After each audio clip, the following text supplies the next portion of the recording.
Hey, make sure you put your cash. Get that cash app out.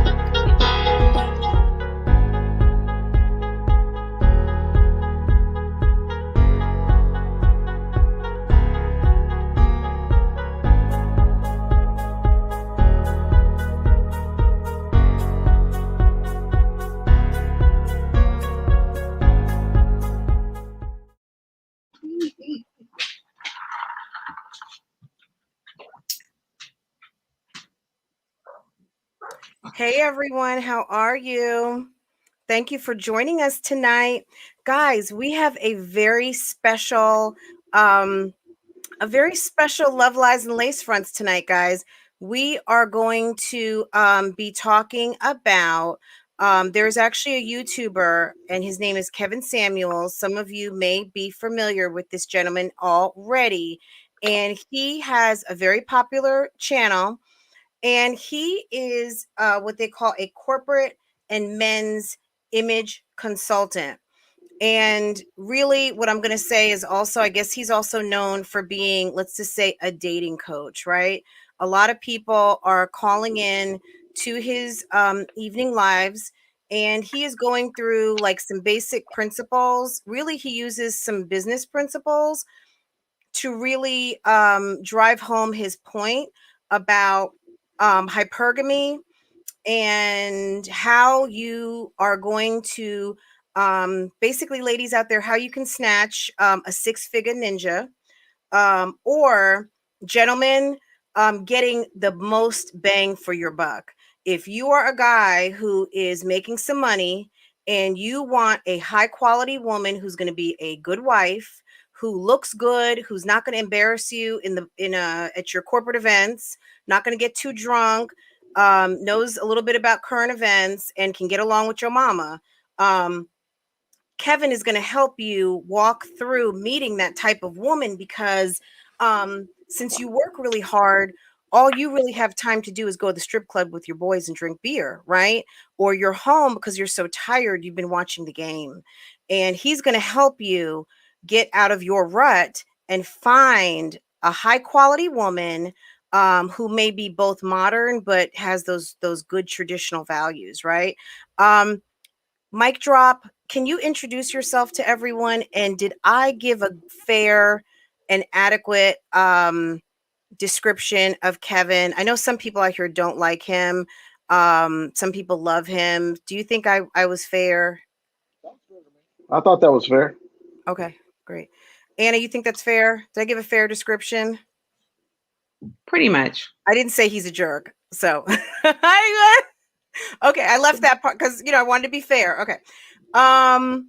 Mic drop, can you introduce yourself and can you tell everyone how they can find you if you want some of this this awesome audience to find you? Can you tell us where we can find you on social media, please? And since this is kind of a dating forum, could you disclose that, please? What your status is, sir, if you don't mind. I know it doesn't have anything to do with the debate, but I think it's a fair question. So we'll get that out the way. And I'm married and unavailable. Get that out the way. Okay. What else was it? So they call me tell Mike. us about yourself, where we can find you on social media for professional interactions, and maybe just to see what he's got going on this internet. Okay. So my name is Mike Drop. You may know me as DJ Mike Drop. I do several different things, but most of it as far as like an entertainment world. I'm a DJ. I'm out of Cincinnati, Ohio. Also used to do some television for about 5 or 6 years on a show called NXS TV that was on Bounce Network. I do parties. I do major events. I throw my own events as well, even from going like taking vacations in Jamaica and stuff, all of that nature as far as party promote and everything like that. I'm also a streamer, so you can catch me on Twitch this Saturday and Sunday. Saturday is the 2 to 4 o'clock is what we call the afternoon delight. Live on Twitch. That's pretty much it. It's Mike Drop everywhere. You can look me up on Instagram as Mike Drop and DJ Mike Drop. Okay, Cool awesome. Kids crew and my RAV4 crew. Shout out to them. Okay. Awesome. And if you give me a link to your live stream, I can put it in the description box, or whenever you get a chance to come back, maybe to the comments, put a Okay. comment in here and I will go ahead and pin it. So if anybody wants to join your stream on Twitch, guys, since we're mentioning Twitch, we are live tonight on Facebook, YouTube, Twitch, and Periscope. So we are covering all bases, guys, and yeah, we are live streaming on a service near you. Anna, same questions. Can you tell us a little about yourself, your social media, how we can find you? And girl, are you on the market or not? Yes, I am single and like to mingle. Okay, yes. Ready for this virus to end so I can get back out there again. But anyway, everybody knows me. I'm Anna, and I'm in everybody's chat. But mostly just, like hanging out with the bougie gang. Oh, And yes. Yes, ma'am. so, but I do, I do watch Kevin Samuels. Mhm. I've been watching him ever since the viral video that happened, I think, late last year. And obviously, because I do watch him, I do have, some thoughts on, just in general about, how he operates and stuff. So that's pretty much it. Awesome. Okay, so full disclosure, I do watch Kevin's channel also. And I do sometimes cringe like a lot of people do when he gives his advice. However, I do think he is giving really common sense advice based on, as I stated, some very tried and true business principles that I think that most people would agree with. But I'm going to run through really quick just so we know, based on what Kevin says, is a high value man. And based on the reason why we're having this conversation really quick, guys, if you're not in the know on what's going on, Kevin Samuels has been called out. Guys, we all know that YouTube is an interesting place, right? And when you start to get big, you go viral or something happens, yeah, they're going to call you out. They're going to call you like all the way out, and you might have to answer some questions. Now, when you are talking about other people, people are going to come with the, well, what makes you so perfect? Well, Kevin has been called out recently, and these are alleged situations. I personally, did any of you watch the video with the ex-wife, mic drop, or Anna? So did the video with the ex-wife ever come out? Because I didn't see an actual video with an ex-wife. I mean, that's one of the first parts. So there was like a video. We never saw the ex-wife. Or did I miss it? Anna, you're on mute, hun. Audio. There was an audio. Basically the Instagrammer that had scheduled the interview with the alleged ex-wife said that for safety purposes, he was not going to display the video, that it was going to be an audio only interview. It was very short. So, but she did offer, if, like I said, it is allegedly, because we don't, he could have been talking to Santa Claus for all we know. But he said it was the ex-wife. She said she was the ex-wife. And she gave a few minutes of her perspective on, just kind of what their relationship was like, and some of the alleged things that are floating out there about Kevin now. Okay. So there are some allegations. Apparently, Kevin has been married a few times. But that being said, that's one of his criteria that makes you kind of a high value man. Not necessarily that you have to have been married multiple times, but you have had to have tried some things and failed, right? So tried some things and failed. Actually, so tried is also a verb. So actually doing, so making things happen, and then also shifting and moving are some qualities of a high value man. But very quickly, you need to be making a certain amount of money. What he says is 6 figures or better. And guys, welcome to everyone in the chat. We are going to get right to it this evening. So you guys feel free to talk amongst yourselves. If you have a question, bubble it up, maybe with some stars or something. But we're going to keep plowing through and you guys enjoy the conversation. And if we have some time towards the end, we'll take some questions. But this is a pretty lively conversation this evening.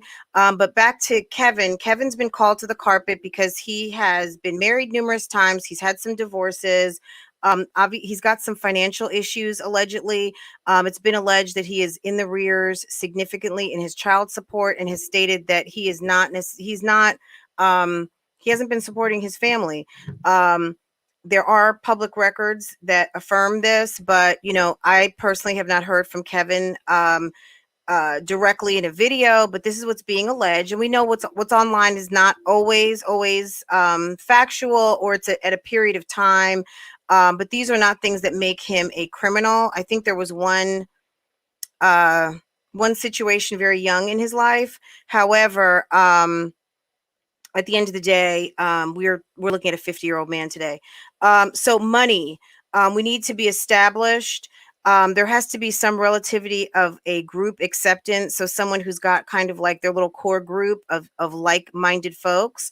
There also has to be a extended network where you are known and also accepted in that realm. So maybe you are a very successful man in your community. You've got buddies that are also successful as well.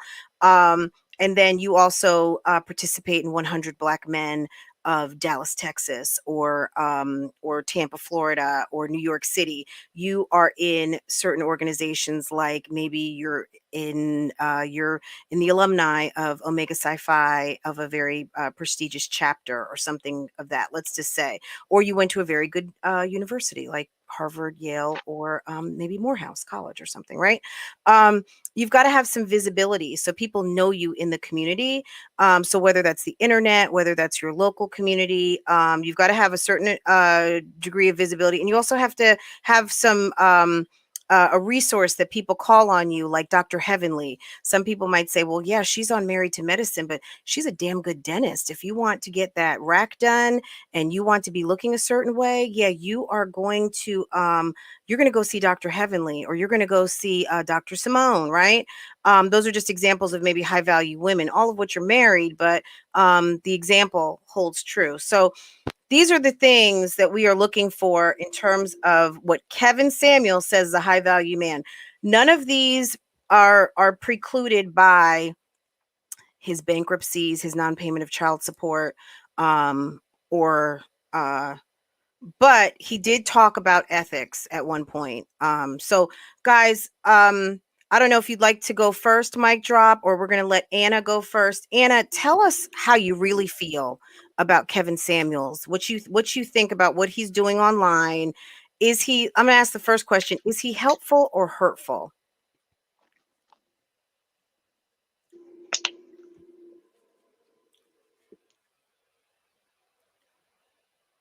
Anna, you're on mute, hun. Sorry. Oh, I think it depends on who he's talking to, right? There are some men out there that think he is tremendously helpful. Mm-hmm. But there are some women out there that he's actually talked to, and he doesn't always articulate himself in the most with the most empathetic way, or some empathetic way, and he says things that are hard truths, maybe, but in the way that he delivers the message isn't always nice. And I would say there's probably some women that have been scorned and doesn't see him in a very good light. but there is a significant number of men who follow him religiously and thinks that he is 100, that he speaks truth. So, okay. All right. So is he helping or hurting? Would you say he's helping or hurting out here? He says that he's got a group on Facebook, his private Facebook group, that he's got. Mic drop. Do you know how many people are in there? I know he is professing to have 8 couples that are headed to the altar very soon.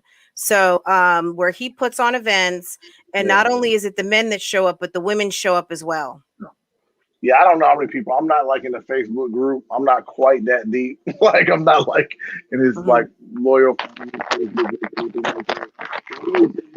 couple of couples on there. Now he had one girl that actually did a whole video entitled, you know, how Kevin Samuels helped me find my husband or something of that nature. That was the exact name, but that was the gist of the overall video. But I'm not in the group. I'm not in the group. Right. You're married. This is a group. The Facebook group is a group of people who want to be married. I'm just stating as just kind of a note that he has a Facebook group where he has singles who are looking for mates. And he has within, and I don't have the period of time. If anyone wants to know, I guess I can come back. And has helped at least 8 couples right now who are headed towards marriage. So would you say he's helping or hurting, Mic drop?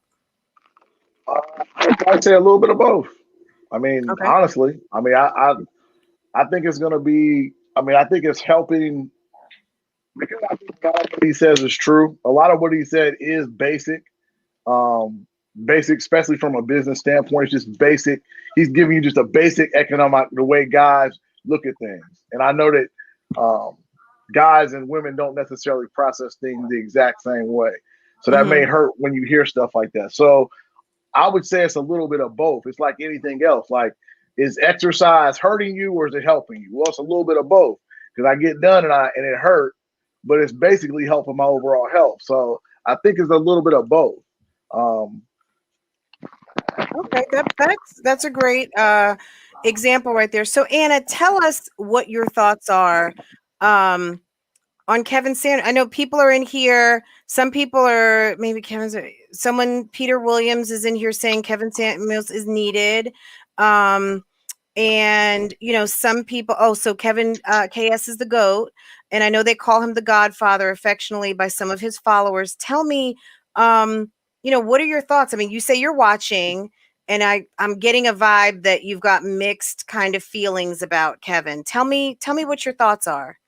Well, I think that, you know, with the things that have come out recently, allegedly, I think that it's a fair question to ask whether or not, you know, he is someone that can actually be someone looked at to give people advice on identifying and, you know, getting in a relationship with someone that you consider to be high value when some of the things that are being alleged about him don't necessarily meet those same standards. So I think it's a fair question to ask, does this really disqualify him? You know, that you're counseling people on something that you're not living up to yourself. So that's my perspective. So you're saying he wouldn't be considered high value because of the financial problems he's had recently, or the financial problems, and maybe not paying his child support? Is that what? Yeah, by his own definition. I mean, he doesn't. Well, we went through the definition. We said 6 figures, right? Established performance record, 5 years. Group acceptance. He's got I'm sure he's got a posse of peers that are like, oh yeah, Kevin's the guy. Then he's got a network. He's got over 400,000 on his YouTube channel. So there are people who are buying in. He's got the visibility. He's getting hundreds of thousands, if not millions of views. and he's a resource because he's helped people. So this is the definition that he says. So what in that definition are we not seeing about Kevin that would disqualify him? Based on his definition, and if that's not the case, tell me what your definition of high value is. I mean, I don't necessarily agree with his definition. I mean, because if you look at it, it's all based on, the amount of, your income, your status, what your network looks like. There's no mention of a person's personality, their ethics, their character. There's nothing of that I would consider of substance. When I look at the amount of money somebody makes, I mean, that can be here today and gone tomorrow. So I try to, when I look at what I consider to be high value are things that you can't necessarily put a price tag on. Is this man dependable? Does his friends and family, do they look at him as a person of high integrity? Do they have are they people that are in their community and serving others? Those are things that I look to determine if that person is someone that I would consider to be high value, not necessarily the amount of money that they get or their title or, their network or, I think those things are things that are just surface, and doesn't really tell you a whole lot about that person as a individual, which you need to know if you're going to enter into a long-term relationship with someone. Okay, so high value man. Okay, so he's in a specific niche for people who are pursuing that hypergamy life. Okay, hypergamy is marrying, dating up, right? If that is not your thing, then tell me. Tell me why you find his content interesting, if you don't mind. Like, is it just like, tell me what attracts you to his channel and his lives, since like his concept, because that's like the whole premise of his channel is this high value concept. Tell me what your interest is.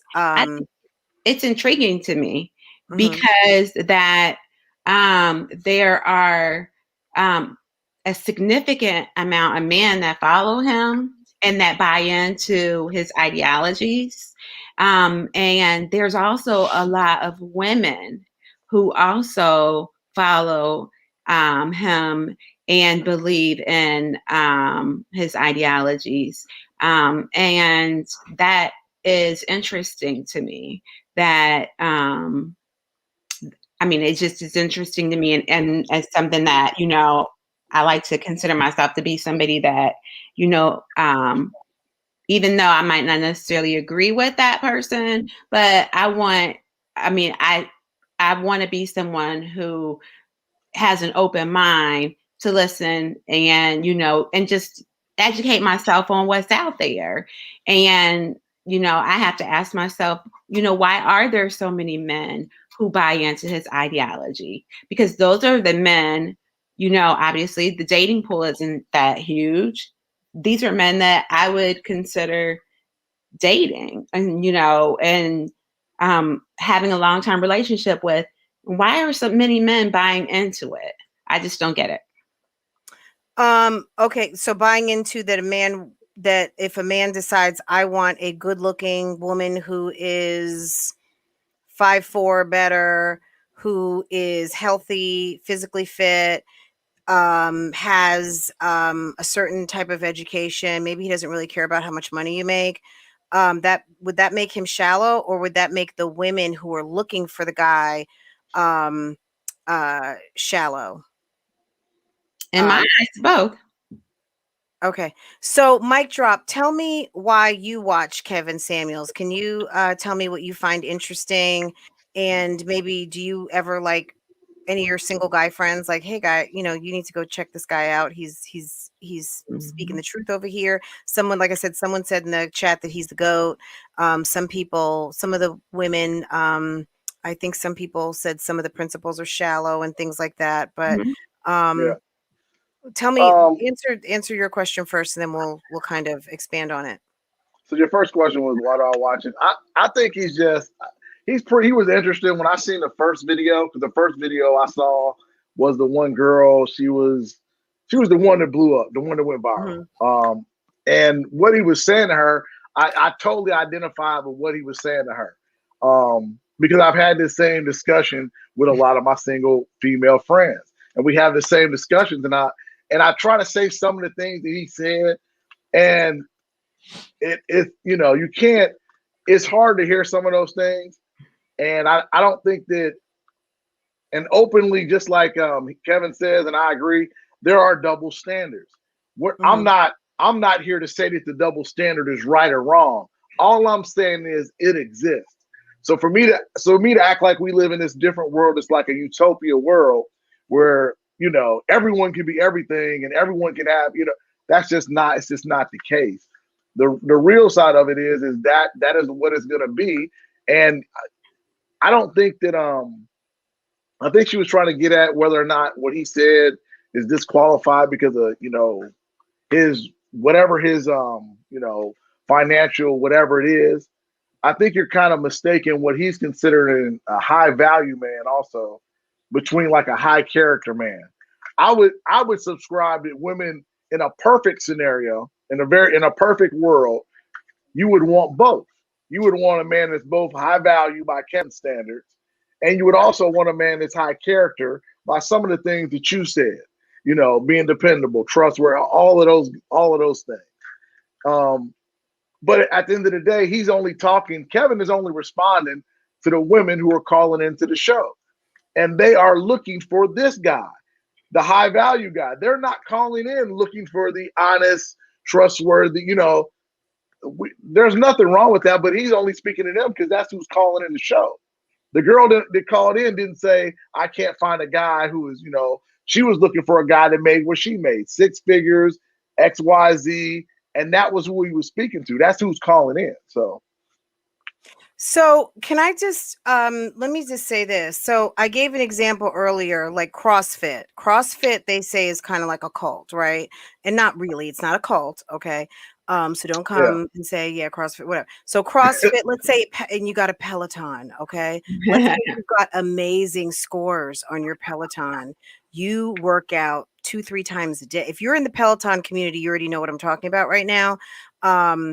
If you are in the CrossFit community, you know what I'm talking about. There are people in your set, in your club, in your area. You know who they are.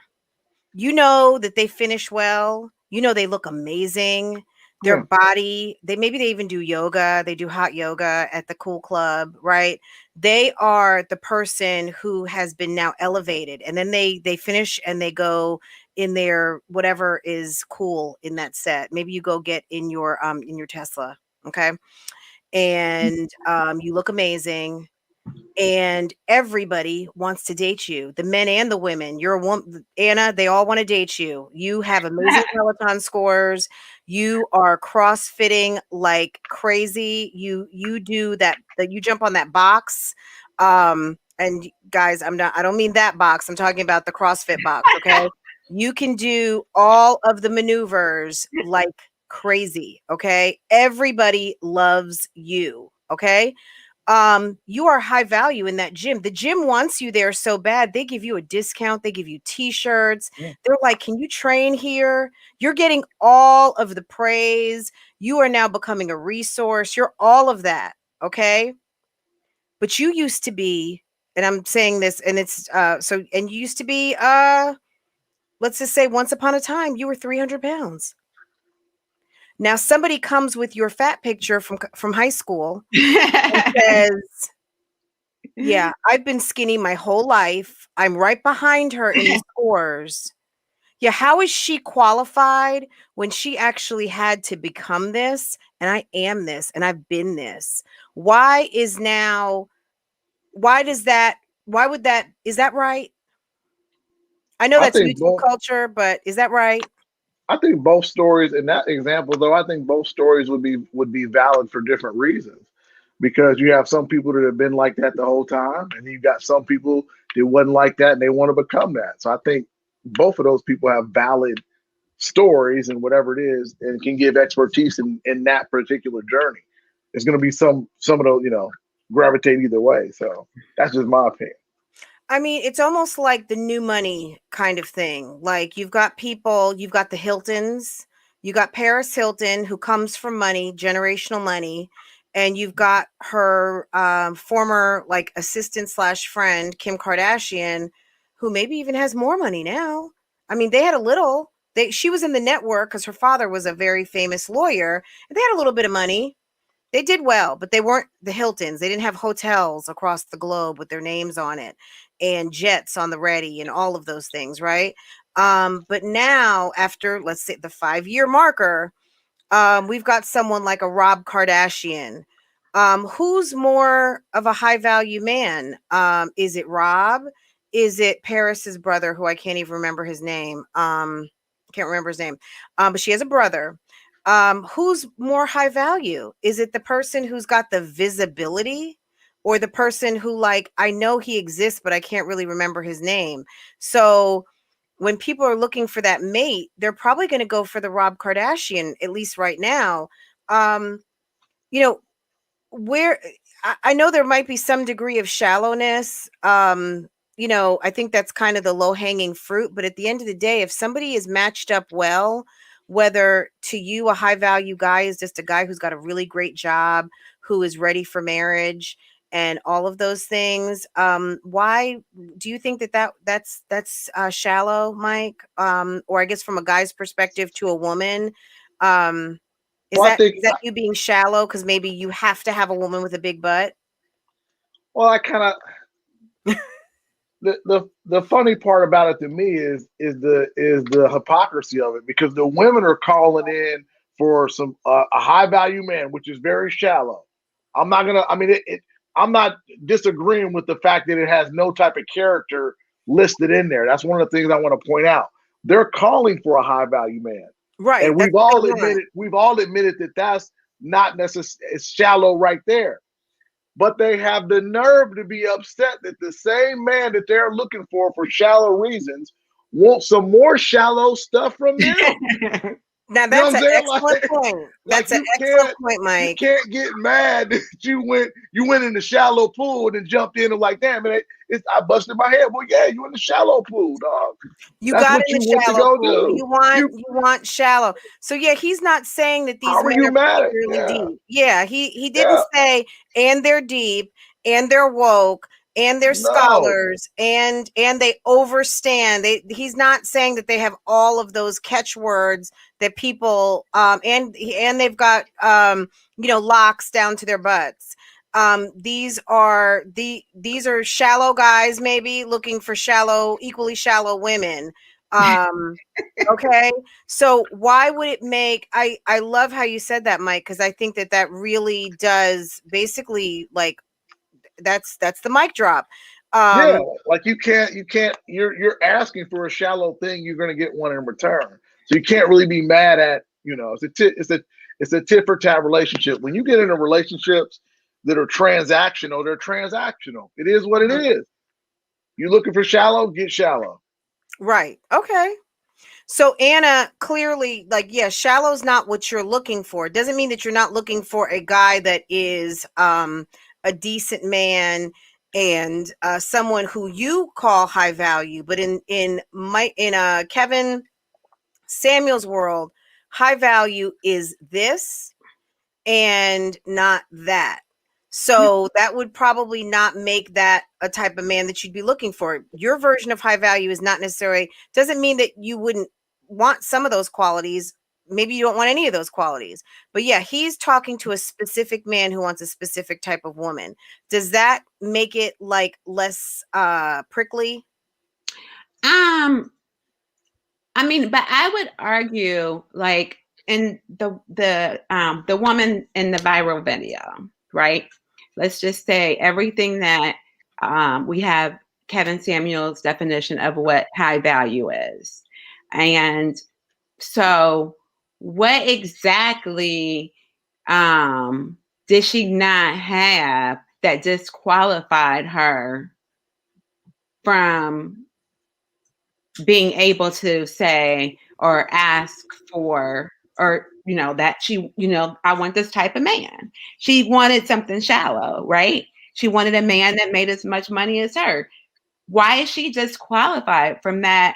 Because he didn't say she was completely not qualified for it. yes, What he did. he said was, no, but listen, but if you listen to what she actually said she wanted, she, like, her criteria was a lot lower than what she, like, she was saying one thing, but she was kind of looking in different places.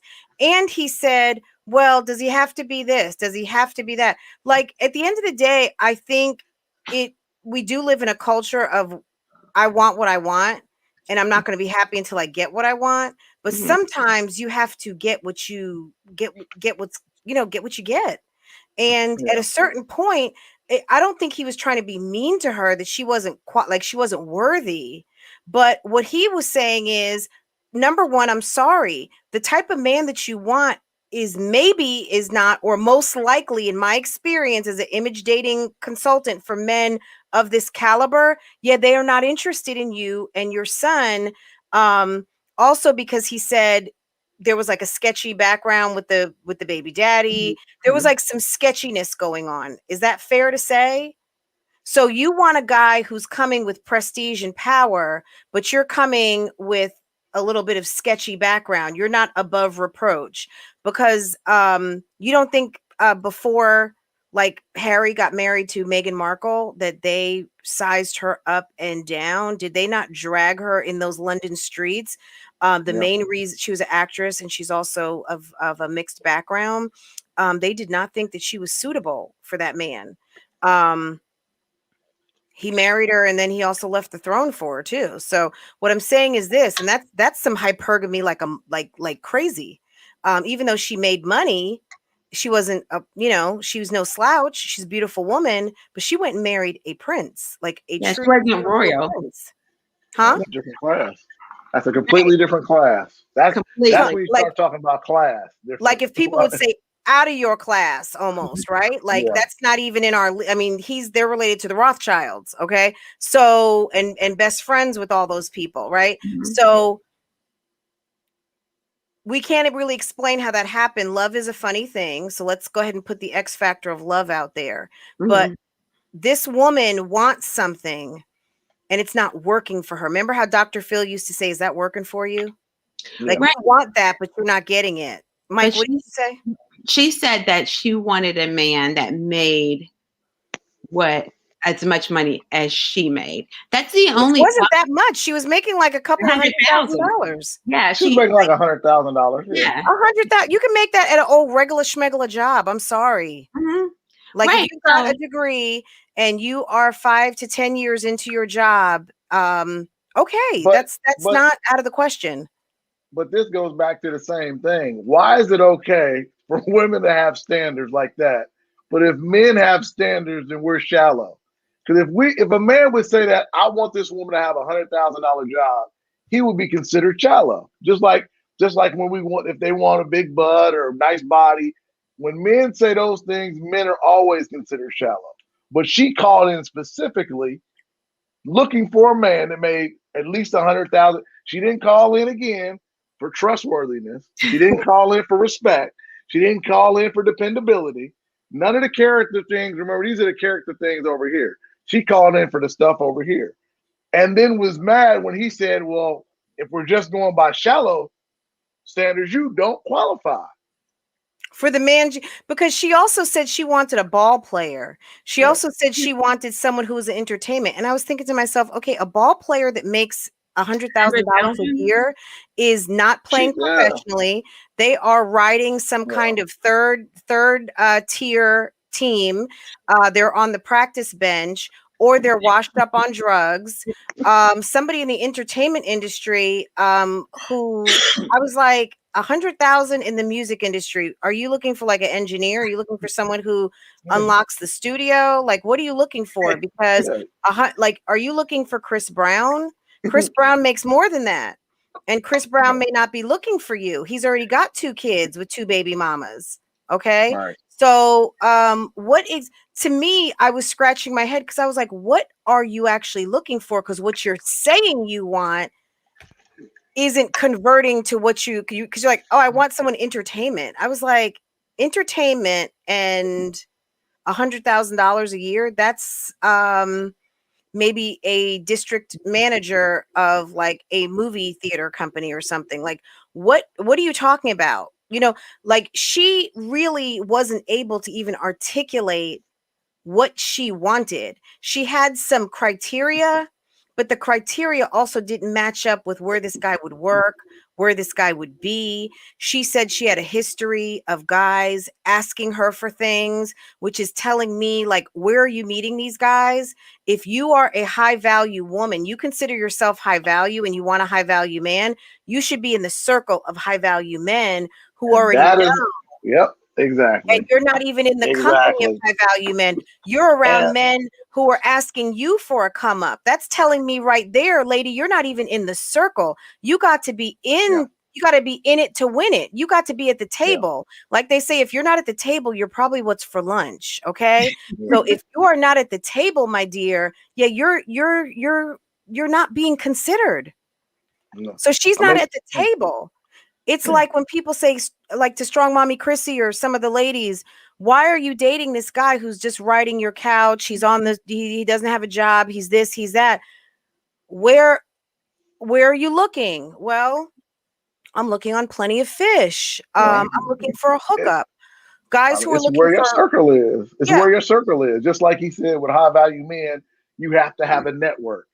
And when you have a network and when you're out there doing your business, people who are in that business are around you at all times. So if you're in that type of value level, you're always around those people. You're going to be around the men in that position. You're going to run into women in that position because high value people end up hanging around other high value people. It's not right. It just happens. Even if you're not high value per se, but you're a beautiful woman and you know you want to meet a man with deep pockets, you are going to be like Erica Girardi. You're a waitress at a club where rich men come to have their whiskey and their cigars and have dinner meetings, right? You are working at that high value, at the club where the high value people come in Atlanta who buy tables for $2,500. Okay. Yeah. And if they call you in VIP section, normally are what they're looking for. Right. But you know what though? I'm glad that you brought up Strong Mommy Chrissy because I remember that and this was way before Kevin Samuels, but there was a conversation out there around, you know, what type of man that she would be able to attract with 9 kids, right? And I remember that she was somewhat offended by that. There was a comment made. Exactly. And I guess the question that I'm asking is, okay, I have 9 kids. Does that mean that I have to settle for, you know, a guy that doesn't have a job, that is going to need to live off me? But Anna, wait, can I stop you for a second? Mm-hmm. What is she doing right now? What has she selected? Who is she with? I'm not trying to be funny, but what's alleged is he's living in her house. What's alleged is he doesn't have a job. What we know is that he's got somewhat of a past. So I guess, you know what I'm saying? Like, this is who she's choosing. But is that what we should expect? That is all she is able to get? Well, like, is she off the table for, you know, a high value man? Maybe, you know, because she does have 9 kids. I mean, is that not something that is even attainable? I would probably say Well, I mean, just the thing about dating and the hard reality about dating is it's just like, the reason he uses so many business analogies is because it's true. Dating is an open market. The market dictates who's important, who's in demand, and who's not in demand. And no matter what you want to say, your value is determined by those people. So it's not for me to determine, or for Kevin to determine, or for anybody to determine what the value of any person is. Because if you can walk out there tomorrow and get you somebody, then you are in demand. It's she if all the guys that are coming for her, or you said a word earlier that I wanted to go back to, which was settle. We've got distorted from what this word really means. You're not if these are the only type of guys that are coming for you, 9 times out of 10, you're not settling if that's the only thing that's available. Period. That's like me saying, I mean, I know that's a hard thing for people to understand, and it's kind of harsh, but it's like, if the only thing if the only thing I got in my fridge to eat is bread, I'm not settling for bread. It's all I have. You know what I'm saying? Like, that's not me settling. Now, Right. if I got 10 Emerald months Lagasse ago. in the kitchen, if I got Emerald Lagasse in the kitchen, and he over there cooking it up, and I go back to the bread, now I'm definitely settling. But if all I got is bread in there, I'm not selling for bread. I'm taking what my options are. That's not called settling. That's taking it what your options are. And that's something hard, because people feel like they always can have Emerald Lagasse. And that's not true for everybody. You have to be realistic. I know men already know that. Most of us know we're not going to get a Beyonce, or we know that coming out the gate. I know. So why? But if I have 9 kids, why should I feel that my only option is the guy that needs to depend on me, doesn't work, has nothing? That's not your only option. It may be, though. I'm not saying that you should go. I'm not saying that you should go with somebody who's bad and who's going to treat you bad. That's not what I'm saying. You should never do that. If your only option, I would say that can't be your only option, is for a person to treat you bad. But you're not going to get a whole lot of people who want to come take care of you and your 9 kids. That's just a lot.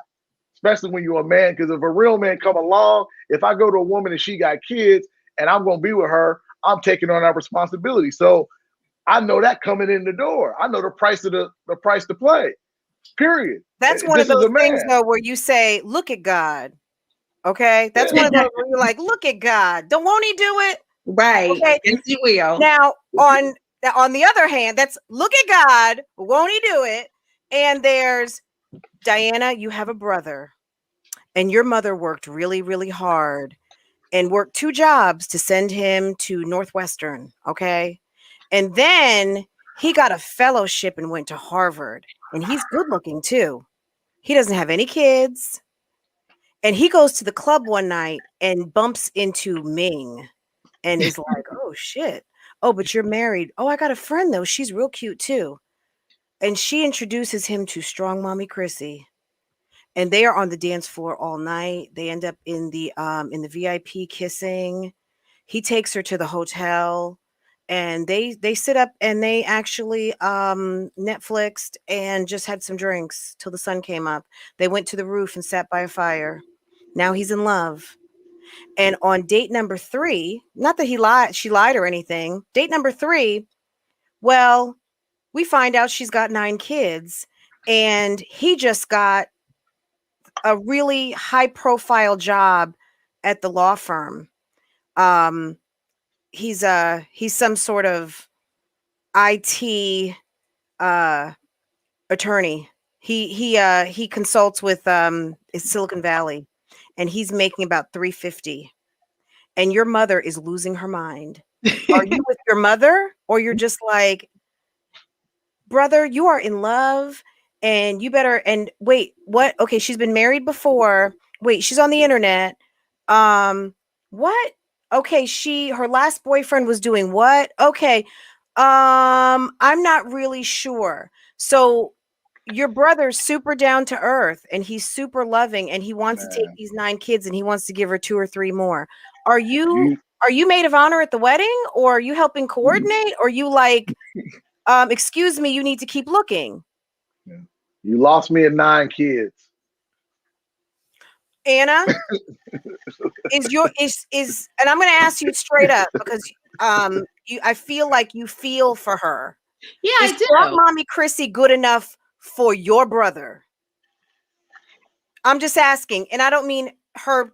We know she's got a man. We know she's in Houston. No, I'm talking about if your brother met a woman who is nice looking. I mean, nothing. You know, I mean, she's regular, nice looking. She got the attributes. She's got a nice family. The kids are all nice. They all go to school nicely. They get honor roll. All of that. She feeds them. All these things. But she's coming with the Sprinter. And it's the nonstop descending from the van, and they're all coming to your mom's birthday party. Is that okay for you? Is that okay for your brother? At the end of the day, I think you find love where you find love, and if he ends up on the internet being emasculated morning, noon, and night by Olivia, no, that's not okay. No. Does she not deserve to find love? I want to know if it's okay for you. If it was a guy and this guy had 9 kids, is that okay with you? He told me I got 9 kids. No, I mean, those are my standards. Like, huh? I think. So why is it okay for you to reject a guy with 9 kids and 7 baby mamas, but it's not okay for Tony somewhere in America to reject a woman who's got 6, 7, 8, 9, maybe even 2. Maybe he's just not interested in raising someone else's children. He doesn't want to be involved with that. But what I'm saying, though, I mean, I understand what you're saying. No, it's not okay for me because I have a different set of standards. But I don't think that it's fair for us to say, oh, Strong Mommy Chrissy, you have 9 kids, so you're relegated. You know, this is your group of men that you have available to you. But I said there's the look at God factor. There's the look at God. Won't he do it? There's stuff that's out of our conversation and control, right? If it's meant to be, she'll have what she wants to have. If it's not meant to be, what's the problem in someone just like if someone in theory is making a decision to say I want this kind of guy, let's just say basic, he's got to have a job and he's got to come home at night. Is there something wrong when a guy wants to spend, everybody online was in an uproar when Chris was out with his friends on Christmas night, right? Mm-hmm. Most men who are family type guys and who are interested in their woman are going to be home on the holidays. This is a guy who was hanging out with his friends. Should I want more for Jasmine than she wants for herself?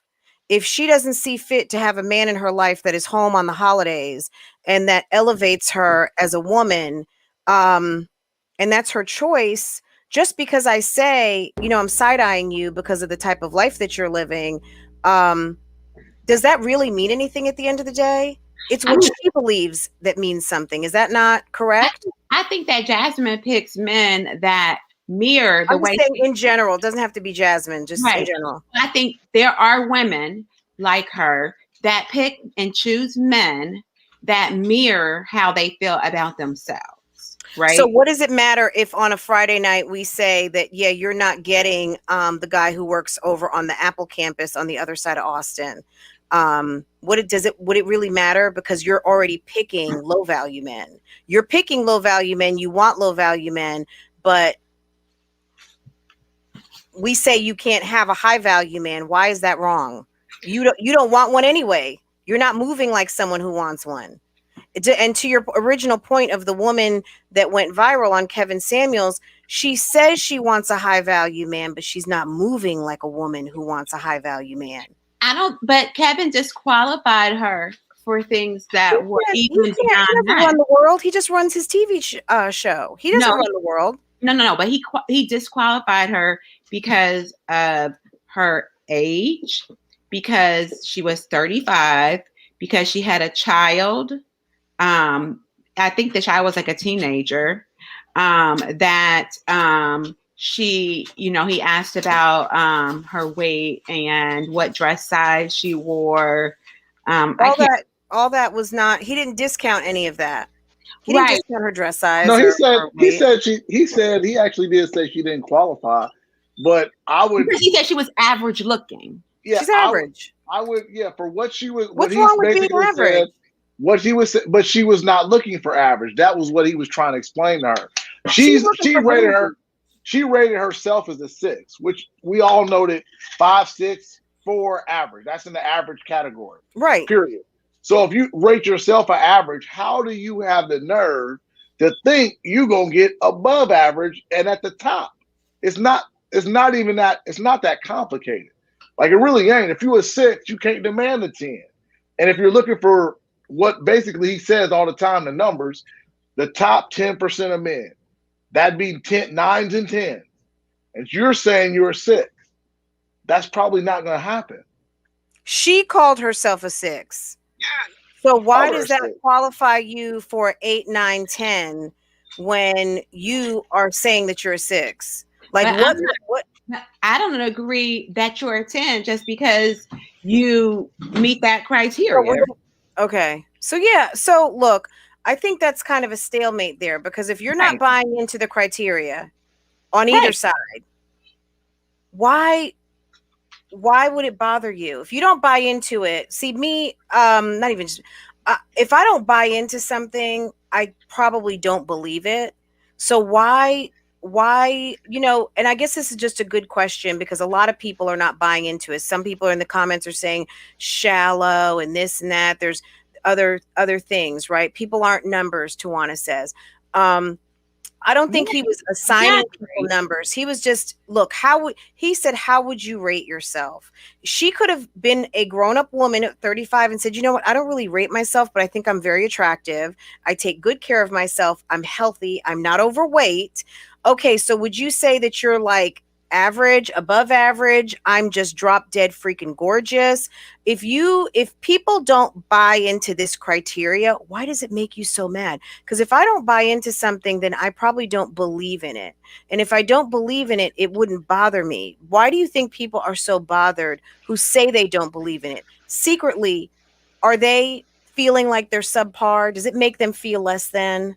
Because okay, I'm sorry, Mike, what did you want to say? Question why? Because what they do believe currently is not working out for them, and it's not coming to be true. So you think they're hitting the wall of, maybe I'm not that bitch? Because you're thinking everyone is telling you, like you said, to your terminology, you that bitch, you a 10, you's a bad, you know what I'm saying, you that. Yes, girl, you deserve all that. I'm saying these are the people who are calling the show. And these are women who thinking, I should have this. I deserve this. This is what I deserve. And the problem is that they're hearing that and they believe that, but it's not coming true. So now they're searching for the answer to why, okay, if this is true, why is it not working out? Because I'm believing in everything you telling me. I'm doing everything y'all saying is right, but I'm still not getting the results that I want. That's like anything else. Because at the end of the day, you can believe, even if, but if it's not coming true, you have to say, well, something got to be wrong. So either what I believe is true is not wrong, or I'm just not that, you know what I'm saying? There's something wrong there. I'm not what I think. Let me ask another. So someone here, Antoinette says, Jay-Z is average looking. Beyonce is absolutely beautiful. That's if we are going to buy looks. Now, who bought the looks? Is it safe to say that Beyonce, you're saying that Jay-Z bought her looks, but how about her parents or Beyonce wanted to make sure, yeah, you're not going to have a what we call in this community a homosexual. You're not going to have somebody who's laying on the couch and somebody who's not doing anything. You are going to have someone who meets you and is even doing more. Those two are very proud to say, yeah, you've got $1 billion on the elevator. So who bought who? I mean, I think the impression is in here that Beyonce wasn't experiencing the vapors over Jay-Z. Jay-Z was at the highest of his career when he got with her.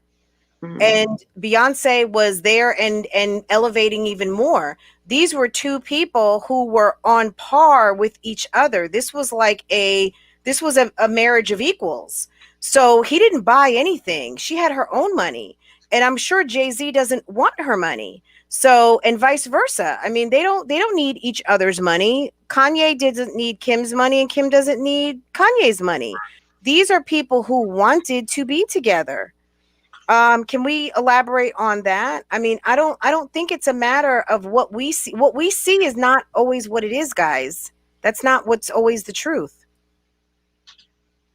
Do you think that Jay-Z bought Beyonce's looks, or did Beyonce buy into a very powerful man in the music industry so that maybe in the back of her mind she knew that her cheating ass father was going to be getting the boot from her mother, and she wanted to have someone behind her who had the network, who had the resources, and who had the track record and the moolah baby to be able to make things happen when Matthew Knowles got the boot from Tina Knowles? Did I just give y'all something to think about? I'm just saying. Can we talk about that for a second? I'm just saying, you know what I'm saying? It's not always as easy as what everyone thinks. I like what Mommy Vibes is saying. Right here? Yeah. I'm just saying it's a real conversation about a moment in time for a lot of people where you are at your best. You know how people say 25, 30, you are physically at your best. For women, I think the 25 to 35 window is the magic number of age, maturity, fineness, your ability to be able to pop out those babies, things like that. For men, they start really making their money, maybe like at their late 20s, but really into their 30s to 40 years old. That's what's going to predict whether you're going to be wealthy or not, what you're making in your 30s. Why is it a bad thing for someone to make a choice to say, I want someone who's going to be a good mother, so I don't want to marry a slut? If she is a slut, how quick is she going to turn the corner from her past? I want someone who's going to be a good mother, give me some babies. I really don't want 2 and 3 guys pulling up to my house on Thanksgiving to come take kids out of my household, because that's what's going to happen. Kids are going to have to go be with their other family because there's co-parenting going on. And if a guy says, I don't want that, why is that a bad thing? Mike, do you just agree with that? And you're like, I'm good on that topic. Like, I mean, is that a bad thing for a man to say, I don't want that? I think for anybody to have any standards, honestly, that they want. This is, you know what I'm saying? Like, I'm for everybody. If you want a man to make $100,000, go get him. If you want this, that, but you have to be realistic with what it is, whatever it is you getting. Like, you have to know, no matter how people want to look at it, and I know it's not going to sound good, you know the league you playing in. You know that. I think it's harder for women to understand that than guys, because usually guys are the ones trying to talk to women, and we know what league we don't play in. It's not, men don't. And the thing that is because we started talking about Kevin Samuels, if you research about him, because it was funny, I wanted to figure out who the dude was. I never heard of him. In the beginning, he really just talked him in. For the beginning part of this man's career, he was really, because who is he? He's an image style coach guy. He wants you to give her the best image possible. He usually did that for men. He talked about men's clothing style, fragrances, everything like that. Men took the advice, and most of them are just like, okay, I get it, because we know it's a cruel world. Men learn at an early age it's a cruel world. Some girls gonna diss you, some not. That's just who it is. But when he did not blow up until he started talking to women, because women were naturally going to be more offended by that than men are, because you just don't have the same amount of rejection that guys have. We're used to the rejection of knowing we ain't in that league. So let me ask you this, Mike, because somebody had mentioned it in the chat that Jay-Z cheated on Beyonce. So you said you know the league you're playing in, right?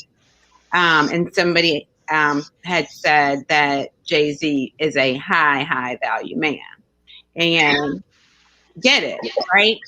So did she know the league she was playing in? Like, was it fair for her to go in? Should she have known going in that she would probably have to end up making, the songs that she did about him cheating on her? And what you saying? Do I think that she knew he was going to cheat on her? Is that what you? Mm-hmm. I think she knew it was a good possibility. She seems smart enough a woman to know that if you got a man in hot that a lot of women want, it's a very good possibility he's gonna cheat on you, especially when he's got access. And right. the women who date, well, and especially when you're on the road for 9 months. Yeah, like that's Australia today, Beijing tomorrow. Yeah. So your balls are full. Okay. Well, we said that high value is dictated by the market. That your value is dictated by the market. So what you're saying basically is that if the person is high, if the man is high value, there should be an expectation that there's a high likelihood that you could be cheated on, because there's a lot of people that want him because that's dictated, he's high value. And it's dictated by the market. Some men do have a code of ethics and don't cheat.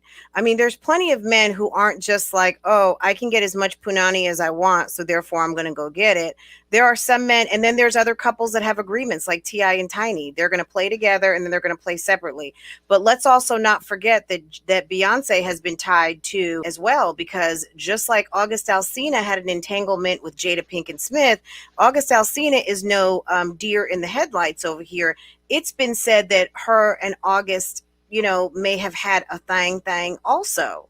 So August Alsina might just like married women, but that's a whole nother conversation. But if Beyonce got her rocks off, I mean, is this now a moot point? Like, not everybody cares. And not everybody cares. Yeah, right. Like you said, not everybody cares. Some people, and this is what I don't think a lot of people understand. To some people, especially, monogamy is not the ultimate deal breaker, it's over thing. There are other things. Most times, and this is in most marriages, monogamy is not the thing that actually usually breaks the deal.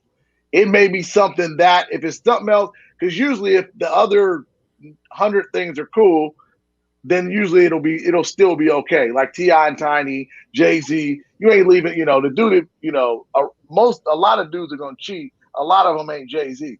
You're going to break up with Jay-Z and go with another dude that make less money to cheat? I mean, Mike, it's not, Mike, let me clean that up for you. What you're saying is most people are not going to leave because of the cheating. And I agree with that. It's not the cheating, it's the lies. It's the infidelity. It's the breaking of the covenant. It's not just the sex act. Some people, you hear women say all the time, if he would have just effed her, I would have been okay with that. But it was the second cell phone. It was the lies. It was the taking my money. It was, you had her in my house when I was on my business trip to Chicago. It's the disrespect. It's not the act. It's the menage. It's the whole entire entanglement, if you will, that drives people crazy. It's not the sex act. I'm just saying. But at the end of the day, I get all of that. And I'm not discounting the feelings and the stuff. What I'm trying to say to you is, you're going to still, as a woman, or if a woman cheated on me, or if a man cheated on you, you're going to go down, and no matter how you want to look at it, and no matter what rank system you want to put on it, you're going to go down the benefits and the negative and the positive of that relationship to say, do I want to stay in this relationship or not? And when she went down the positive and the negatives of staying with Jay-Z, she said the positives far outweigh the negatives. No matter no matter what value you put on, and that's my point. She didn't say monogamy, automatic failure. He cheated, automatic failure. And most people aren't going to do that. Most people aren't going to throw away everything because you cheated. And it doesn't matter how long it is. Now, if there's other things involved, if you also being mean and you treat you don't feel good, or you didn't spend a bunch of money and you win the financial bankruptcy and stuff like that, yeah. But just he cheated, and again, they might have known that already, especially in Hollywood. It's weird out there anyway. You know that. There's a whole different set of rules. Can I just, so Kevin Samuels, really quick, for any of you guys who are late coming in, Kevin Samuels says his job is to make, so he's a corporate and men's image consultant, period. Corporate and men's image consultant, not women. His job is to make men look good, smell good, because ladies, we smell that bergamot, or we smell that frankincense, or some of those really exotic Middle Eastern fragrances, and we just lose our shit. Okay, his job is to make men look good, smell good, and be the best version of themselves daily. That's his job. Okay. And what I think, just to answer both of you guys, why I think it's so hard for women to hear that maybe your dream is not going to come true, because from very little, we are sold a dream, ladies. Walk with me now, okay? We are sold a dream that Prince Charming, he's coming. You might be scrubbing toilets. You might be like Cinderella, and you might be cleaning out that chimney, the fireplace. You might be Sleeping Beauty, and you're not aware. You're not woke yet. And this guy is going to come out of nowhere. He's going to kiss you on the lips. Even in Shrek, he's going to give you love's true kiss. He's going to turn you from an ogre to a princess, a beautiful princess. Okay. We are sold these dreams. We let our little girls watch them. We watch them. That's why Frozen was so powerful, because you know what? You know who saved Anna and Elsa? Anna and Elsa. Because the guys in Frozen, they were jerks. Most of them, except for Sven. Sven was a good guy. But Sven wasn't a prince. He was from the village. He wasn't a prince. He came and he helped Anna, because Anna, the guy that Anna did want, he was a complete jerk. And he didn't want her. He wanted her sister when he found out who the sister was. Right? We are sold a dream. And I think that when you start to realize the dream is not happening, I'm going to give you guys, let me just tell you really quick, 1 minute. When I was 25 years old, I was really, really sad. On my birthday, I was at IHOP with my sister. We were having breakfast, birthday breakfast. And I was really upset because I had 2 cousins who had lavish weddings at 25. And I had been broken up with by my college boyfriend. And I wasn't any further away from getting married than I could be. And I was really, really sad. And I didn't know, but I was going to get offered a job a couple months later and move to North Carolina, where I would eventually meet my husband. Well, my boyfriend, who became my husband. I didn't know what was in store for me, but I knew when I hit 25 and I'd been to all of those weddings of my older cousins who had these magical weddings. Some of them aren't even married today. Okay. I, at that moment, let go of a dream that I had, which was that I was going to be married, just like I was going to be in the cathedral. I was going to have that 20-foot veil following me down the aisle. And I was going to have that, that big, huge wedding. And it was very sad to me. And I cried. I remember my 25th birthday specifically having like an emotional breakdown, because I was further away from my dream than I'd ever been in my whole life. And that's real. Okay. I think that when Kevin is talking to some of these women, who, number one, don't always listen a lot when he's talking. They always want to interrupt and they never answer a question. That's one of my pet peeves. He asks them a question and then they repeat it and then they act like they don't know what he's talking about. That's just a side note. But But I You're don't. not Cinderella. But with You're not all Kevin, Cinderella. in your situation though, Fran, you said that you realized that you were further. You couldn't be any further from your dream. But what Kevin is actually doing, he's actually killing that dream. No one can kill your dream but you. If somebody gives you info, you know what? If someone says, you know what, you're not going to meet you're 25, you don't have kids, but you're overweight, ma'am, and you need to go get in the gym. I think you're attractive. I think you're a 5 now, but maybe you could be a 7 if you get in the gym, start doing squats and do whatever. Girl, let me tell you. When I met my husband, I was not this size. Okay. When I met my husband, I was a whole different size. I was like a Coke bottle. Okay. So people could judge now and think like, oh, your husband, he must, I mean, you must be, no, well, you don't know what I look like when we met. Okay. So you're judging me based on my weight today, but my weight when we met was very different. Now he doesn't love me because of my weight. But maybe when he was attracted to me initially, yeah, he saw those dangerous curves and that's what he wanted. Right. So, I mean, it is what it is. I mean, if someone has a lot going for them and you have something that is not going for you, which can be weight, which can be an attitude, which can be lots of different things, sometimes you have to get yourself ready to get what you want. Do you want an overweight fat man? Or you're okay with that? No, but I think, and shouts out to the big guys. If you're big out there, that doesn't make you not worthy to have a woman. But if your ideal man is not overweight, why is it not okay for a man's ideal woman to not be overweight? It's nothing wrong with it. But what I'm saying, the reason why women have a problem with it is in most cases, he's not telling them that you need to do X, Y, and Z to get a high value man. Or he says book a session. He says book a session. No, he's saying you don't qualify for a high value man. You're average. That's killing the dream. So what's wrong with the average guy? Can I interject for 1 second? One thing that he always says, and that everyone is overlooking, if you actually watch his videos, he also says that doesn't mean that you can't have a man or a man that's a good man who treats you good, who may make $50,000 a year. $50,000 a year is basically the average salary for a man in this country. We've got to the point where we feel like average is a failure. So if you're looking at things and you saying, and I'm not saying anybody should not have whatever standards they want. Again, whatever standards you want, have them. I'm not mad at you.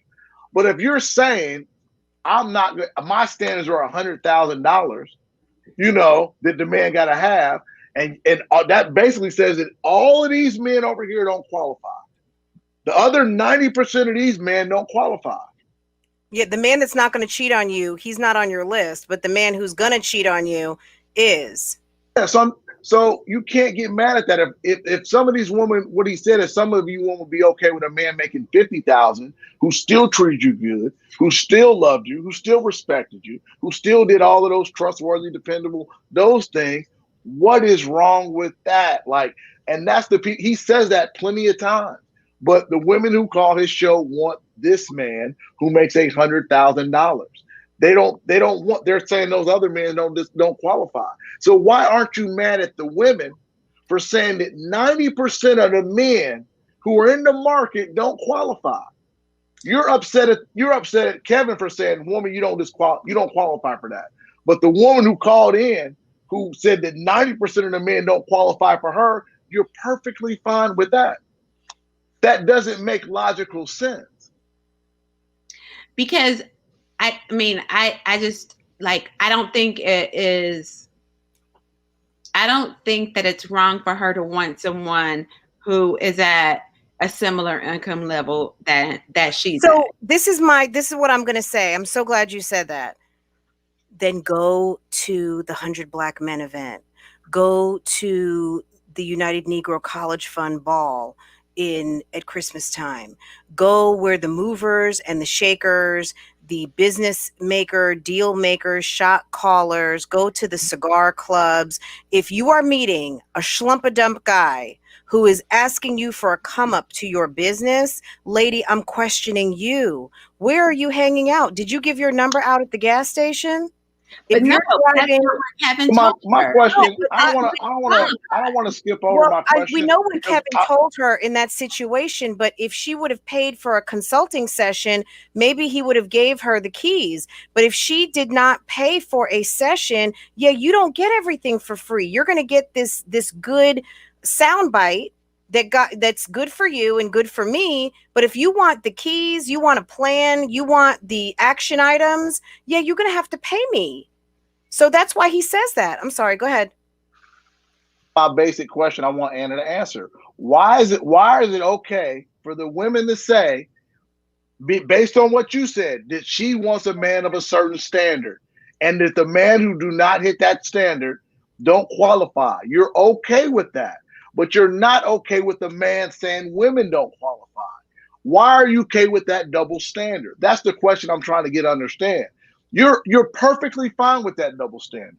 And why is that? Just answer that for me. I don't have the answer. I mean, I think maybe you feel like it's not fair. It's not nice. It's not fair. It's quashing a dream. Would that be fair? I feel right. Like you said, we are sold a dream as young girls. And I think that's what she was coming to him for, was to find out why am I not attracting this type of man that, I would consider to be my prince. And he didn't say, here are the keys. He said, you're average, you're 35, you've got a child with a sketchy father, baby daddy, and the man that you're looking for doesn't want you. But think about it though. If you're 35, I can't remember the age. Number one, that whole interview though was really long. It wasn't just that soundbite. Mm-hmm. He did give her more advice. But if you're 35 and you're looking for a guy who's like, let's say 30, and you've already had you've had one kid, so you've got a almost grown up kid, and your birthing years are maybe like 6, 7, 8 years ahead of you, maybe, right? If a guy really wants to have children, is it not fair for him to make the evaluation that, hey, maybe she's not going to want to have kids? If we date for a couple of years, now she's closer to 40, and is it, even though, I love her, maybe I could love her, but I really want kids. Have you not seen marriages break up because someone doesn't want children or can't have children? They can't get past someone can't produce, or they can't get past someone said they didn't want and they thought they were going to change their mind. Why, like, you know what I'm saying? Like, is that not a, marriages can break up. I mean, that's a legit reason for divorce, is infertility. And not my reason, but you can go down and say, yeah, we got married, I wanted to have children, this person can't have children, and I'm dissolving the marriage. I think that's bogus. That would be the same. It's true, though. It happens. I mean, I know it does happen, and that's unfortunate, because I see that as being on the same level of, I mean, you take vows in sickness and in health. I see that on the same level as in, I, acquired, I have cancer, and it's, stage 4 cancer, and him saying, well, I didn't sign up for this, and right. I'm going to have to go ahead and this is where I get off this train,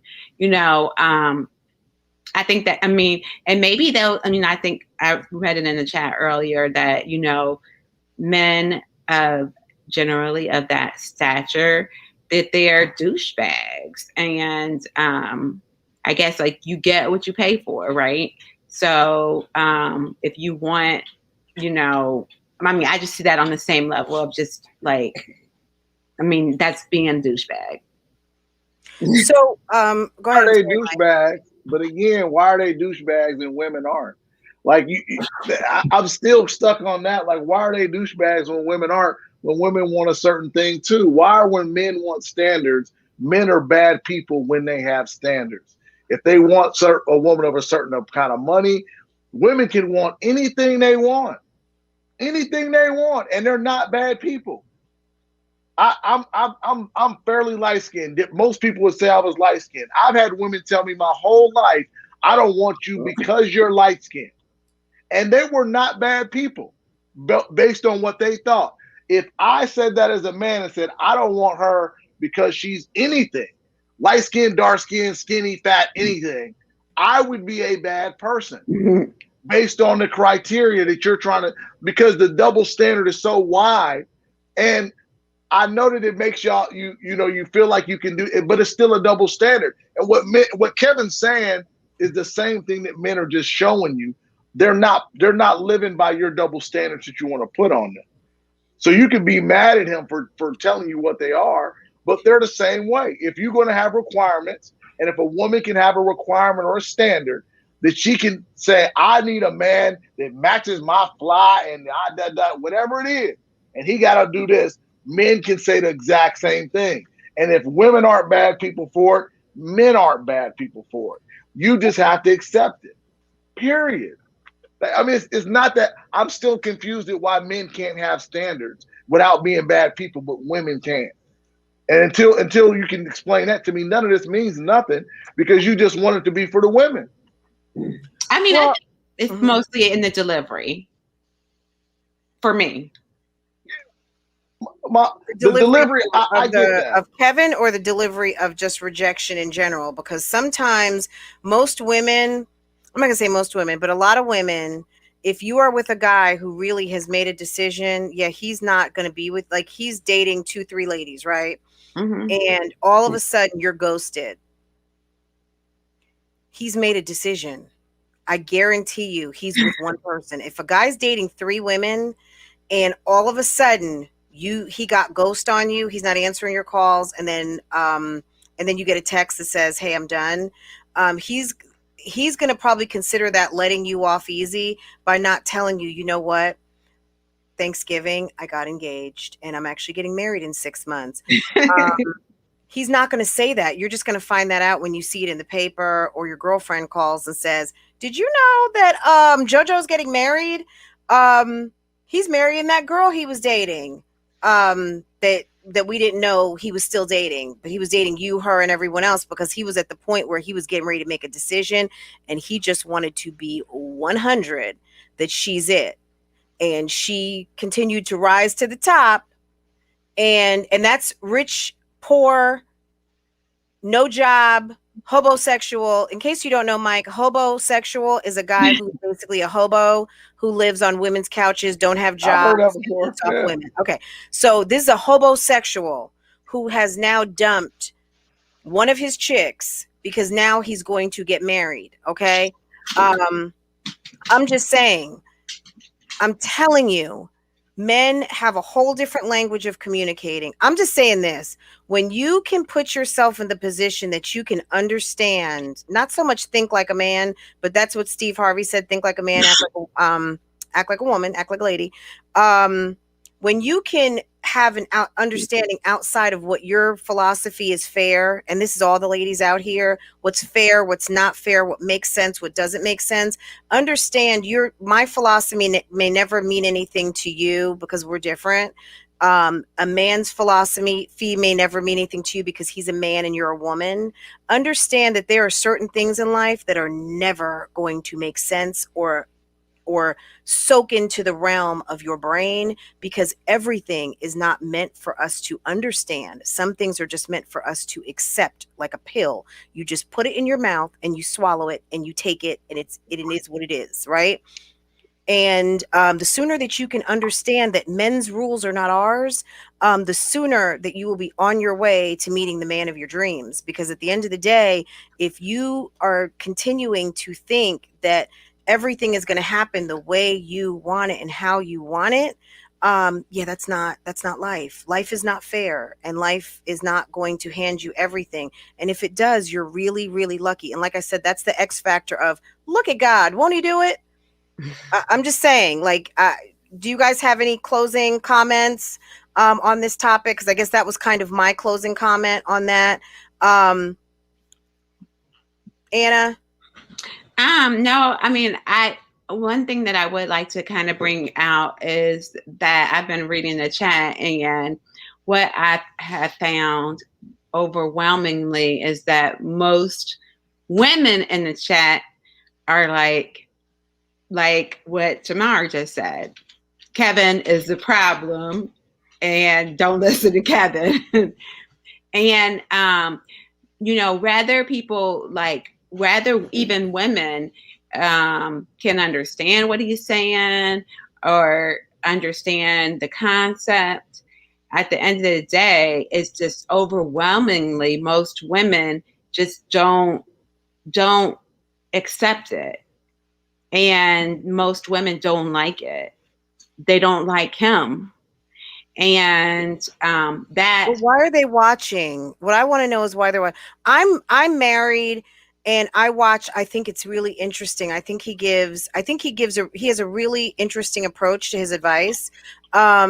I'm watching because I'm watching the train wrecks. I'm watching people who are really willing to make meaningful change in their life. Just like when people sit on Fix My Life with Iyanla. She gives really good advice. Why do you think people are listening? Why he has a huge audience, period, male and female. Why are women listening if it makes them sad, if it makes them cry, if it makes them feel less than? Why are they listening? Told what they've been told and what they believe, like you said earlier, the fairy tale that they have been told and the thing that they have been brought to believe has turned out not to be true. And now they're searching for answers because what they believed was not true.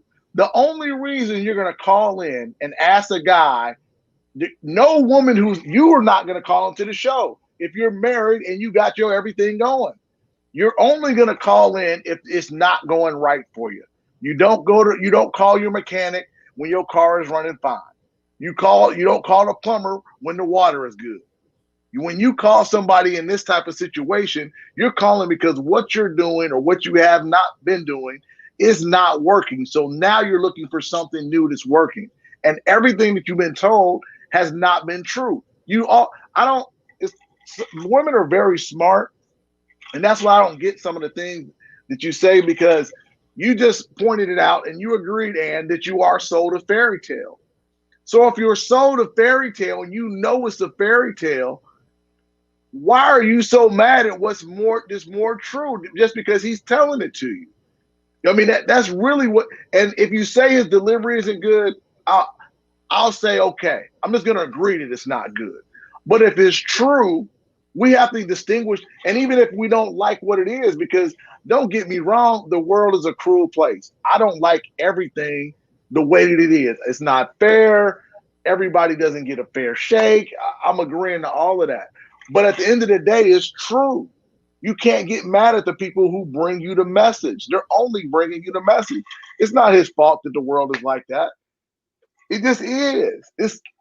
I don't know what else to, we're mad at him for doing the only reason they're calling in is because they've been sold that fairy tale and it's not come true. And they're trying to figure out why. And we all know it's all fake. It's like the American dream. It's fake too. But you got to figure out how to make it work for you. Once you realize it's fake, you can't be mad that someone's telling you it's fake. But the women who are watching, why are they watching?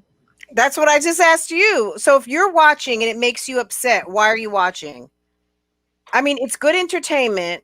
But if it makes you feel a way, figuratively, I'm not asking you to drop tea. What I'm saying is if it makes any of you ladies out here feel a way, I know some people said they don't watch. If it makes you feel a way, why are you watching? I mean, if you want some good dating advice, ask me. I can give you some good advice. I can tell you what you need to, and if it includes like get in the gym just because your mind will be better, you're not going to feel as bad. You're going to get into that dress you haven't worn in a minute that's in the back of your closet taking up space. That's what you need to hear. But I'm going to tell you too, ladies, at the end of the day, I think women do need to speak to other women, and we need to not hold another woman in contempt who's giving you honest advice, who's not perfect, but who can tell you, yeah, you want to get married, you want to get engaged, you want to get a man. Yeah, you need to learn how to cook. Sometimes you need to learn how to shut your mouth. Sometimes you need to learn how to open your mouth.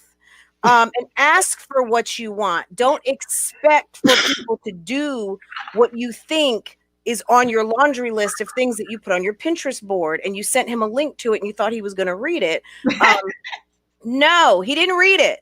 He thought it looked nice and he went back to playing his online game. Okay. We need to trust what we know. And at the end of the day, also, my last thing to say is life is not fair. Life is not fair. People, we all want to play ball and we want it to all be fair, but we all have to adapt, okay? Just like when President Obama won those elections and they said it wasn't fair because he figured out how to do the analytics and he took the deep dive into certain areas and found the votes. They went and they did it strategically.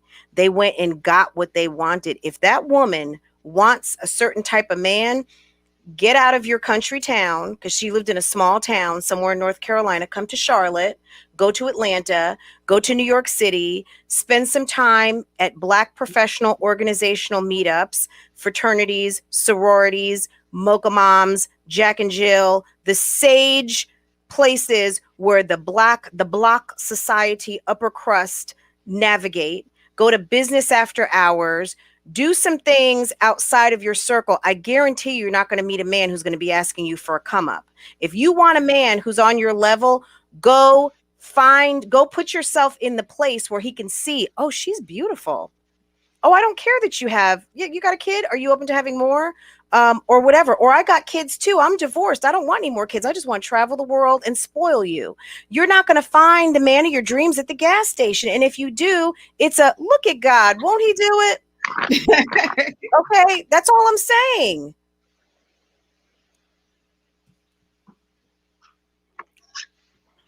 Guys, this was an amazing conversation. Do you guys, I know I asked before, closing remarks. I know we kind of went back around again. Closing remarks. Mike, thank you for joining us today. You got a whole lot of women here. I put his Twitch event that's happening on Saturday. If you guys want to go follow Mike on Twitch, he says it's Mike Drop on all of his social media. So Twitter, Facebook, all of those things. Is that right, Mike? My Instagram is Mike Drop. My Twitter is DJ Mike Drop. Every Saturday, 2 to 4, Afternoon Delight. Also do have a new talk show that's going to be coming out too, so watch out for that. But we do a lot of cool things. Thank you so much for having me on. I had a great time. Anna hit me up. She invited me. She said, she's a doll. She said, would you come on this page for her? I said, let me check and see what it is. So I jumped in the live and I said, okay, she has something going there. So shout out to you. It's really hard to do this. Thank you. Be a streamer. You do a really good job. Thank you very much. I want to get you over in the Twitchverse as well. So I think you would kill it on there as well. I think you're really cool. Thank you very much. If you need any help in that area, let me know. Or if you wanted me to ever come on again, I'll be more than happy to come on again. So I had a good time.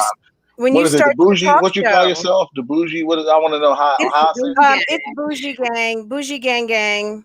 Yes, we are. So shout out to all the bougie gang people out there. Much love, respect to everybody out there. I call all my people on my page the droppers. So I'd love to see some of the bougie gang in my feed tomorrow, 2 to 4. And when I get my talk show, I'm gonna have you come on. So I'm gonna put you on the spot right now. Somebody record this because I don't play like that Varnell Hill Martin stuff where you be like, come on, we don't do that over here. I don't remember if remember the episode of Martin where Tommy Davidson was like, come on, man, we don't play that over here. I'm gonna make you come on the show. So yes, I will definitely come. Anna, closing remarks. Tell us what you think. I mean, look, at the end of the day, YouTube is so much fun. We get so much exposure to things that we would not. I mean, I'm sure Kevin Samuels, before he became popular on YouTube, he probably was someone where you'd have to pay money to go see at a conference, right? It's nice that we get access to even just know that someone like that is out here, whether you're buying it or not. It's interesting to hear different ideas, guys. I think that's the cool thing.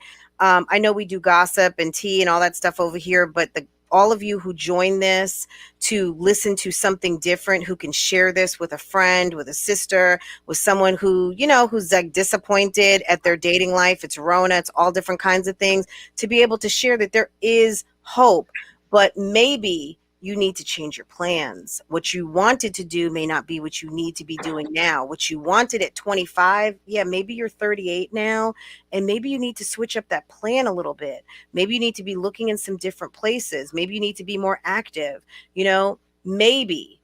Because activity, as they always say to me, one thing I always learned in business is activity produces results. If you're not active, you're not doing something, you're not going to get any results out of it. You might get lucky, but now you're going to be looking at the people who say, well, did you earn it? And then sometimes people go around feeling very inadequate because they got something that they didn't feel like they really earned. And that in a marriage is not good either. That's awful. But Anna, give us some last closing remarks and we're going to shut this down. I would just say that, Kevin, we're going to be watching, and I'm interested to see how all these allegations pan out and how that kind of affects his platform. If it does have any effect on this platform. And I've really enjoyed doing this tonight. Next time, this was fun. I'd love to do this again and have people call in and share some of their advice and their experiences. Because I just think it's just good dialogue. I think, Kevin, if I'm ever on here again, we need call-in callers. I think that would be fun. If I ever get to come on we'll again. do that. We can do that again if you guys want to do something in a couple of weeks.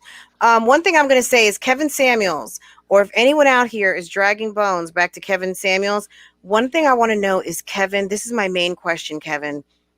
With all the money that you're making, why have you not cut a check? Why is FedEx not in possession of or have delivered an envelope with a big fat check clearing your name? Because at the end of the day, we all have a past and we do what we do. But you are elevated. You are a man of a certain amount of success at this moment. And if you have debts that are unpaid out here, you have people who are dragging your name because you have not made good on commitments as a father and as a man and as someone who maybe signed a contract or whatever the case might be. Show us the money. Go ahead and cut a check, sir. Because I think you're all know he's getting it. We all know he's getting it. Right, because cash is king. And money talks and bullshit walks. And if you would pay off that debt, nobody would be talking about it. And it would be on, because it would be like, yeah, I did this and I've paid my debts and we're good now. So done. Right? So guys, thank you everyone for joining us tonight. We had so much fun. And I think hopefully this conversation may have even helped a few of you dolls out. There were some gentlemen here. Guys, as gentlemen, we expect you to, operate as such. And I think most of you did a good job. Some of you, there were some challenges, but if you decide to come back, please, we always like to say what you mean. And don't say it mean. Okay. Can we just agree to disagree on maybe some different points, but yeah, be kind to the ladies, because as a high value man, I would expect more, nicer treatment of the ladies as a gentleman. So, and for anybody that hasn't seen Kevin Samuels, I would like implore you just to, check out one of his episodes, because, even though you may not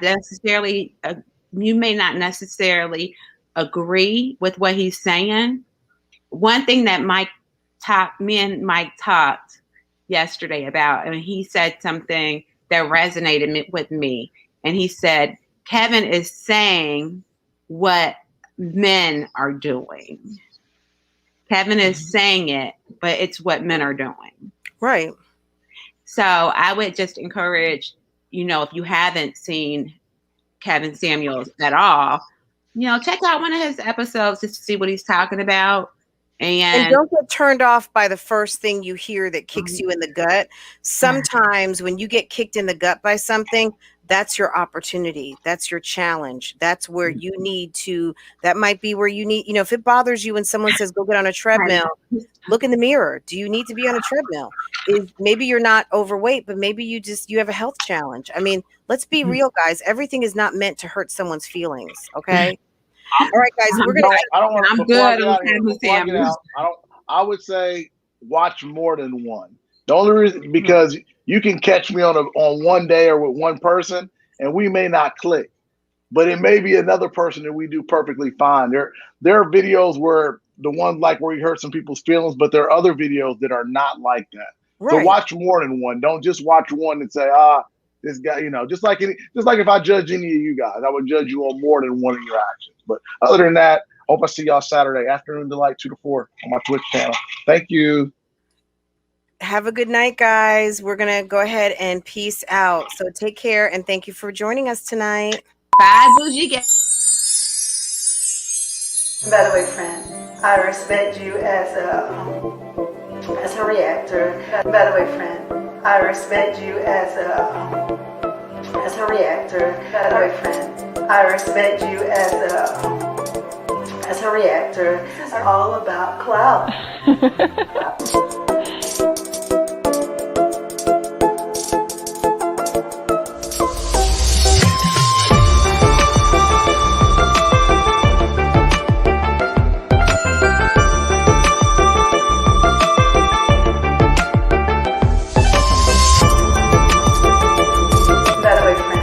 I respect you as a reactor.